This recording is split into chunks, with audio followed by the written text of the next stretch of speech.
$1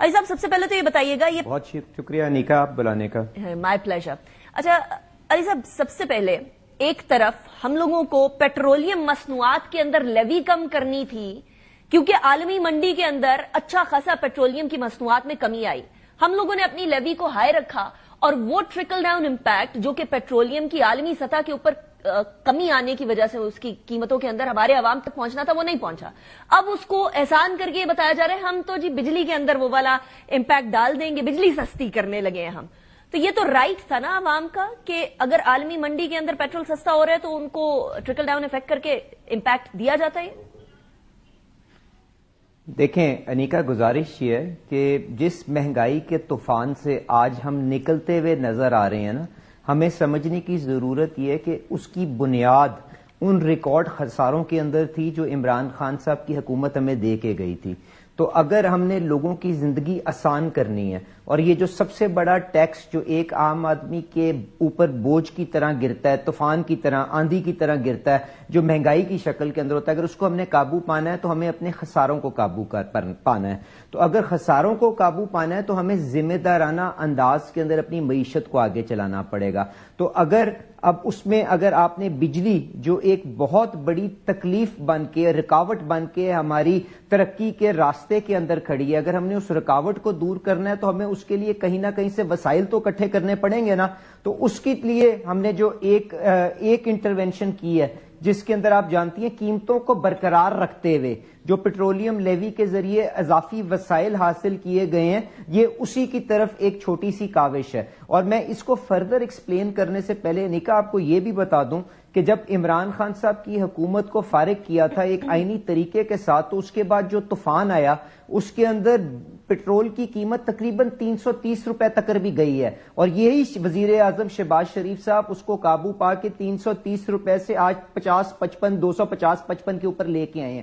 بلکہ اس حکومت کے اندر بھی اس کو ریلیف تقریباً 30 روپے کا وہ دے چکے ہوئے ہیں. آج جو ہمارے آگے جو مشکل فیصلہ کھڑا ہے وہ یہ ہے کہ آپ کے پاس خطے کے اندر سستا ترین پٹرول، آج بھی آپ سری لنکا کی قیمت دیکھ لیں، آج بھی آپ بنگلہ دیش کی قیمت دیکھ لیں، آج بھی آپ انڈیا کی قیمت دیکھ لیں، تو پاکستان کے اندر آج بھی سب سے سستا پٹرول مہیا ہم کرتے ہیں. پر اس کے ساتھ ساتھ دوسری طرف جو بجلی جو ایک زیادہ بنیادی پرویز ملک صاحب، میں بجلی کی طرف آدمی کی، میں بجلی کی طرف خاص طور پہ ایک سیکنڈ I'll come to بجلی. علی پرویز ملک صاحب، آئی نو کہ وہ بجلی جو ہے وہ عام لوگوں کی زیادہ ضرورت ہے اور جو گاڑیاں ہیں وہ کھاتی ہیں، اور گاڑی تو امیر لوگوں کے پاس ہوتی ہے، تو معذرت کے ساتھ بائکس کے اندر بھی وہی پیٹرول ڈلتا ہے، جنریٹر میں بھی وہی پیٹرول ڈلتا ہے، اور ہسپتالوں کے اندر جو جنریٹر ہوتے ہیں وہاں بھی وہی پیٹرول ڈلتا ہے. تو مجھے یہ والی لاجک سمجھ نہیں آتی کہ بجلی تو عام آدمی استعمال کرتا ہے، پیٹرول تو کوئی اشرافیہ استعمال کرتا ہے. اگر مجھے بات ختم کرنے دیکھیں، میں عرض کرنا چاہ رہی ہوں، میں عرض یہ کرنا چاہ رہی ہوں، فیصلہ ہے یہ مشکل فیصلہ ہے. میری ایک جسٹ لیٹ می کمپلیٹ، میں یہ گزارش کر رہا ہوں،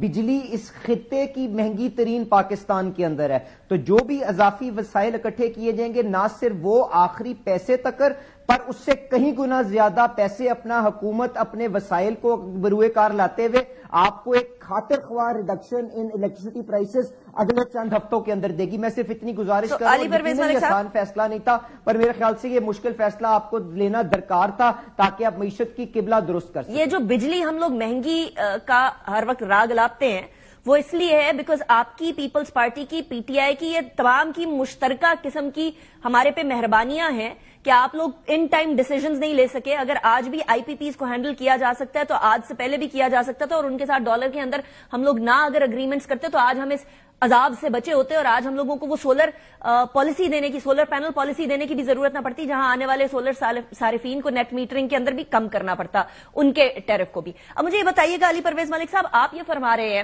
کہ ہم لوگوں کے جتنے نیبرنگ کنٹریز ہیں ان کے اندر اگر ہم دیکھیں تو آج بھی ہم لوگوں کا پیٹرول سب سے سستا ہے، تو ذرا اس کے ساتھ ہی موازنہ یہ بھی کر لیجئے نا کہ ہماری نیبرنگ کنٹری جس کے اندر بنگلہ دیش ہے، انڈیا ہے، سری لنکا ہے، اس کے کمپیرزن میں ہماری جی ڈی پی کتنی ہے، ہم لوگوں کی پر کیپٹا انکم کتنی ہے، تو پھر ہم موازنہ کریں گے نا، کیونکہ پیٹرول تو جانے کے لیے، آمد و رفت کے لیے ضروری ہے. اگر کسی کی پر کیپٹا انکم اچھی ہوتی تو پھر ہم لوگ بھی پیٹرول مہنگا کر لیتے، کسی کو کوئی مسئلہ نہ ہوتا.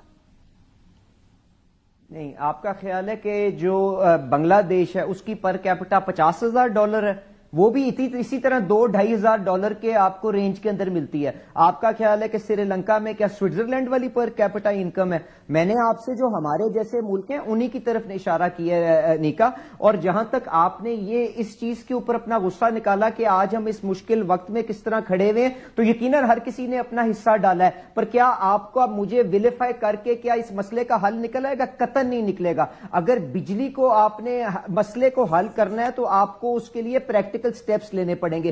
ایک چھوٹا سا قدم جو ہم نے لیا وہ آپ کے سامنے آ گیا. اس کے علاوہ دیکھیں آپ اور جو بھی معاملات چلاتے رہیں, ایک بنیادی چیز بھی آپ کو سمجھ لینے کی ضرورت ہے جس کی وجہ سے آپ یہ سولر کی پرابلم کو اس کو کنیکٹ کر سکتی ہیں. وہ یہ ہے کہ جس تیزی کے ساتھ ہماری بجلی کی کاسٹ بڑھی ہے اس کی وجہ سے آپ کی ڈیمانڈ گریڈ کے اوپر کنٹریکٹ کی ہے. پچھلے چند سالوں کے اندر تقریباً 20-25% آپ کی جو کھپت ہے گریڈ کے اوپر بجلی کی وہ کم ہو گئی ہے, کیونکہ یا تو فیکٹریاں بند ہو گئی ہیں معاشی مشکلات کی وجہ سے, یا لوگوں نے اپنے سولر پینل اور اپنی باقی کی آف گریڈ اپلیکیشنز لے آئی ہیں. تو اگر آپ نے اس کاسٹ کو اپنے ریزنیبل بنانا ہے کہ آپ کے جو کیمرہ مین میرے سامنے کھڑا ہوا ہے, اگر یہ 20 لاکھ روپے کا سولر پینل یا 10 لاکھ روپے کا سولر پینل نہیں خرید سکتا, اگر آپ کو اس کے لیے بجلی سستی کرنی ہے تو ان سارے اقدامات جن کی طرف آپ نے اشارہ کیا اس کے ساتھ ساتھ آپ کو ڈینومینیٹر جس کے اوپر پاور سیکٹر کے چلانے کا پورا خرچہ جو 3-3.5 ارب کا ہے جس کے اوپر اس کو ڈیوائڈ کرنا ہوگا, تو آپ کو وہ کنٹریکٹنگ ڈیمانڈ کو بھی ایکسپینڈ کرنا ہے. تو ہم اس کے لیے بھی کوشش کر رہے ہیں جس کے لیے یہ آپ کو بتایا ہے کہ ہم نے سارے پرانے جو نیٹ میٹرنگ کے کانٹریکٹس ہیں ان کا احترام کرتے ہوئے ان کو ٹچ نہیں کر رہے, پر آگے آپ کو لوگوں کو یہ ایڈوائزری یہ گائیڈنس دے رہے ہیں کہ شہباز شریف صاحب خاطر خواہ انداز کے اندر بجلی کا ریٹ کم کرنے جا رہے ہیں, ہمیں گرڈ کے اوپر کھپت بڑھانے کے لیے آف گرڈ کو ڈسکریج کرنا ہے, اور آج سے اگر آپ سولر کے اندر انویسٹ کریں گے تو آپ کو ایک لوور ریٹ کے اوپر آپ کو بجلی کی کھپت بڑھانے کے لیے آف گرڈ کو انکریج کرنا ہے. علی پرویز ملک صاحب کیا اس کا مطلب یہ ہے, علی پرویز ملک صاحب کیا اس کا مطلب یہ ہے کہ سولر پینل اپنا خرچہ جو بیٹری کے ساتھ استعمال کریں گے آپ اس کو ڈسکریج کر رہے ہیں؟ ہی رہ جائے گا, اس کے لیے اور مہنگی بجلی دینی پڑے گی. So that is not the person جس نے سولر پینل لگایا, وہ اس کا قصور نہیں ہے کہ اگر اس شخص کو جو گریڈ کے اوپر ہے اس کو زیادہ مہنگی بجلی دینی پڑے گی. ایز آئی سیڈ یہ پالیسی ایشو تھا, کمپلیٹ اس کا ملبہ آپ پہ نہیں ڈال سکتے.